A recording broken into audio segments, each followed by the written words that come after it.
Okay, imagine this. You're standing on a cobblestone street in western France. To your left, you have this massive fortified castle with a moat, the Château des Ducs de Bretagne. It looks like it hasn't changed since the 15th century. Right, pure medieval power. Exactly. But then you turn your head, you look towards the river, and you see something that just it doesn't make any sense. The elephant? A 40-foot-tall mechanical elephant made of wood and steel walking down the street, blowing steam from its trunk with 50 people riding on its back. It sounds like something out of a dream or maybe a Jules Verne novel, but in Nantes, that's just a normal afternoon. It is. It's this amazing collision of history and, I don't know, mechanical fantasy. Welcome, everyone, to the Audio Travel Guide. Today, we are doing a deep dive into Nantes, the mechanical city on the Loire. That is the perfect tagline for it. And our mission today is to explore the capital of the Pays de la Loire region, but we want to unpack its really complicated identity.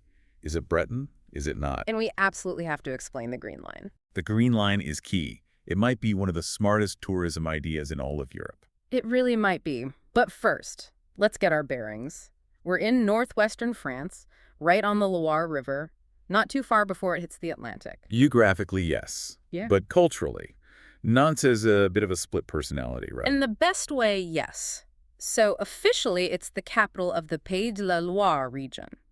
But if you ask anyone with a sense of history, this is the capital of Brittany. And that's not just a bit of trivia. You can actually feel it when you're there. Oh, absolutely. The name Nantes comes from the Numnets, a Gallic tribe. For centuries, this was the home of the Ducs of Bretagne, that castle we just mentioned. Their stronghold. That was their seat of power. So even though a 20th century map drew a line separating it from the modern region of Brittany, the city's heart is still Celtic. You see the Breton flag, the black and white one, flying everywhere. So it's a city that's in dialogue with its past, but also with its fiction.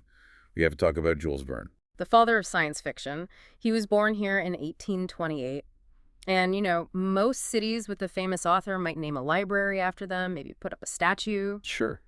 Nantes went further. They took his imagination, that mix of sea adventures, industrial machines, and pure fantasy, and they basically made it their city planning philosophy. It's like the whole city decided to become a living page out of 20,000 leagues under the sea. That's a great way to put it. The vibe is, it's green, it's very bike-friendly, but there's this constant hum of creativity, this feeling of, what if we just built something completely wild? Which brings us to how you actually see the city.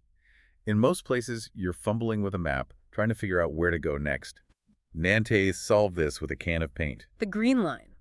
The Voyage à Nantes. Explain this, because it sounds like a metaphor, but it's not. No, it's totally literal. There is a green line painted on the sidewalks and streets that lines for about 12 kilometers through the city. It connects every single major site, museum, and random art installation. So you don't need a map. You don't need a map. You just find the line and follow it with your feet. It's brilliant. It turns the entire city into one big, walkable art gallery. Okay, so let's follow this green line, starting in the oldest part of the city, the Bouffay district. This is your medieval quarter. Narrow, winding streets, these beautiful half-timbered houses that go all the way back to the 1400s. It's the ancient heart. But it's not some quiet, preserved in amber district, is it? Not at all. It's the center of the nightlife. It's packed with pubs, creperies, and restaurants, so you're, sipping a craft beer in a building that's older than most countries. It's incredibly vibrant. Okay, moving on. We come to a place with a confusing name. Île Feydeau. The island of Feydeau. That's neat. It's not an island. Not anymore, no. It was an island in the Loire. But in the 1900s, they filled in the river channels around it. The architecture here, though, is from the 18th century, and it is magnificent. Incredibly grand. The wrought iron balconies, the sculpted stone faces over the doors. Those are called mascarons. And this brings us to a really important and difficult part of the city's history. We have to talk about where the money for all that grandeur came from. Right. Yeah. Nantes was France's largest slave trading port. It was. During the 18th century, it was the center of the French triangular trade. Ships would leave here, go to Africa, transport enslaved people to the Americas, and then bring back goods. The wealth that built Île Feydeau was generated by human trafficking. And the city doesn't hide this history, to its credit. No, it confronts it head on. There's a really powerful memorial to the abolition of slavery on the Quai de la Fosse. You walk down into the subterranean passage. It's meant to feel like the hold of a ship, and it lists the names and dates of every slave trading expedition that left from Nantes. It's an essential stop. It provides the context for everything else. It really does. It grounds the fantasy in a very hard reality. Okay, from there, the vibe shifts again as we move into the 19th century parts of town, Yeah. the Grassland and Royale districts. This is the more formal, elegant part of the city. Place Royale is the centerpiece, with this huge blue granite fountain. It shows the city of Nantes as a woman with a trident watching over the rivers. And nearby is Places Grassland. Very chic. You have the Opera House, the Théâtre Grassland, and right across from it, the famous brasserie La Cider. We'll definitely get back to the food there. What about the Cour Cambronne? It has a very Parisian feel to it. It does, yeah. It's a long, green promenade with these big imperial buildings. A great spot to just sit and watch the world go by if the medieval streets feel a bit too narrow. All right, we've covered the history. Now we have to go to the place that I think defines modern Nantes. We're crossing the river to the old shipyards, to the island of machines. Les machines de l'île. This is the city reinventing itself.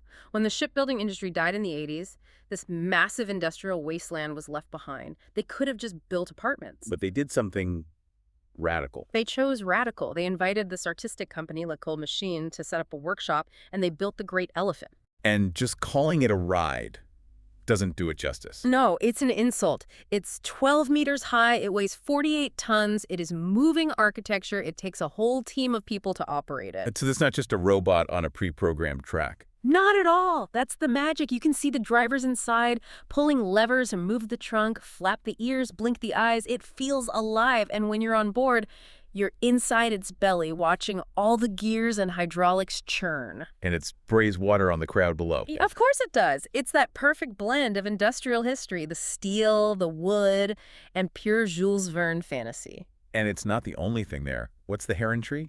The Arbre aux Herons. It's their massive ongoing project, a giant steel tree with mechanical herons on top that you'll be able to ride. You can walk along the branches. It's like engineering trying to become nature. Unbelievable. Okay, let's loop back across the river to the castle, the Château des Ducs de Bretagne. What's inside? It's a 2-for-1. The outside is a proper fortress, but the courtyard inside is a beautiful Renaissance palace.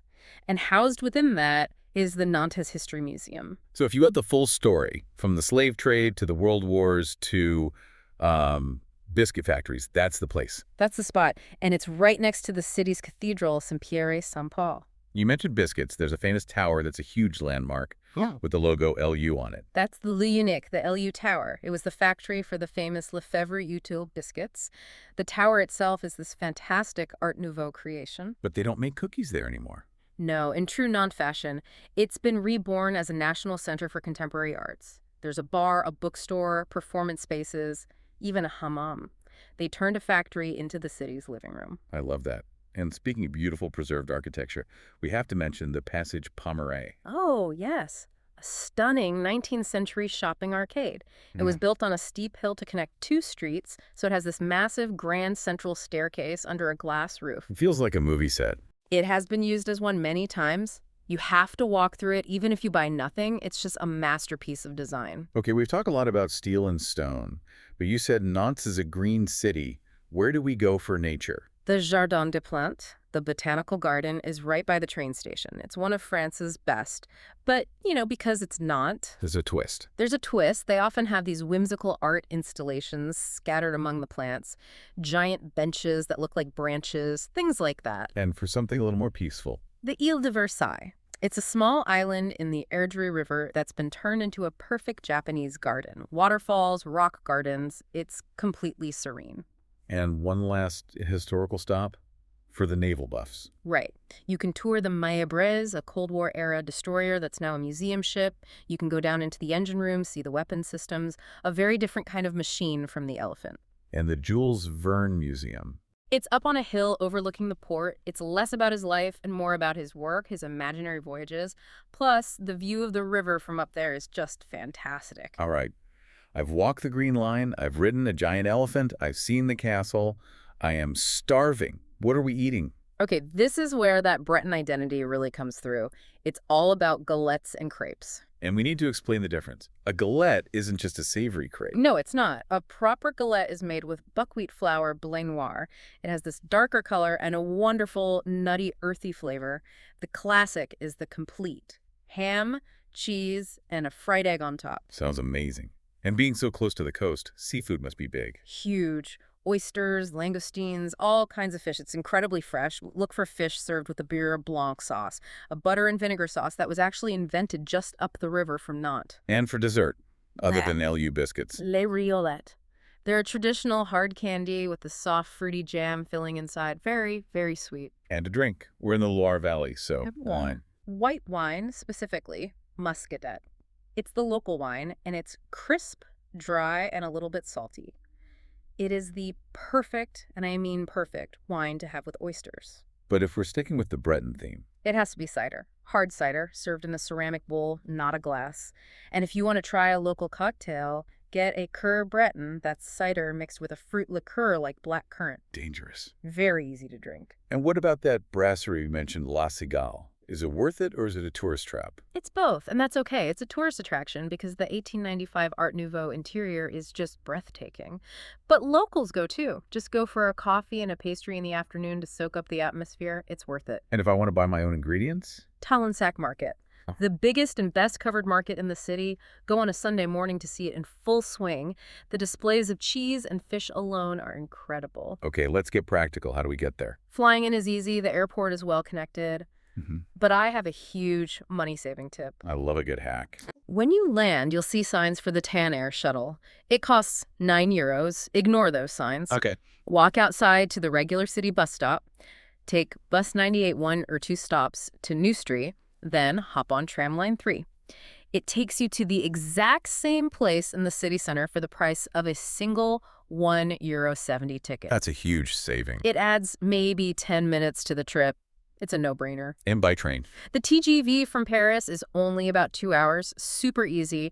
Just make sure when you leave the train station, you take the Sortie Nord exit, the north exit. That puts you right by the tram and the city center. Once I'm there, do I need a car? Absolutely not. A car would be a total pain. The public transport network is fantastic. Trams, buses, even river ferries called the Navibus. One ticket for everything. Yep. And here's another tip. If you buy a 24-hour pass on a Saturday, it's automatically valid for all of Sunday, too. So you get the whole weekend covered. On biking, you said it's a bike-friendly city. It's a cyclist stream. Yeah. There's a bike share system called Biclou. The first 30 minutes are free, which is perfect for short hops. What if I want a bike for the whole day? Then don't use Biclou. The fees add up. Go to a proper rental shop. You can rent one for a really reasonable price and ride for miles along the dedicated paths by the rivers. Finally, when is the best time to go? For the full experience with all the art installations, go in the summer, July or August, during the Voyage à Nantes event. Museums stay open late, the city is buzzing. But also crowded, I imagine. It can be. For a slightly more relaxed vibe, I'd say late August or September. You can catch a wonderful free jazz festival on the river called the Rendezvous de l'Aidre. So, to sum it all up, why should someone choose Nantes over a more famous French city like Lyon or Bordeaux? I think it's the creativity. The city respects its past, even the dark parts, but it isn't trapped by it. It's a place where you can discuss history in a medieval castle and then go ride a steampunk elephant. It feels alive. It's arguably one of the most livable and visitable cities in Europe because of that perfect balance of history, nature, and just a little bit of beautiful madness. It sounds like a city that really rewards your curiosity. It absolutely does. Well, if you are planning a trip to France, you should not overlook the West Coast. And if this deep dive got you interested, you can combine it with our other episodes on the Loire Valley castles or our full breakdown of French food and culture. And maybe listen to our episode on Brittany and then decide for yourself where Nantes truly belongs. Exactly. Go see it, walk the green line, and figure it out for yourself. This has been the Audio Travel Guide.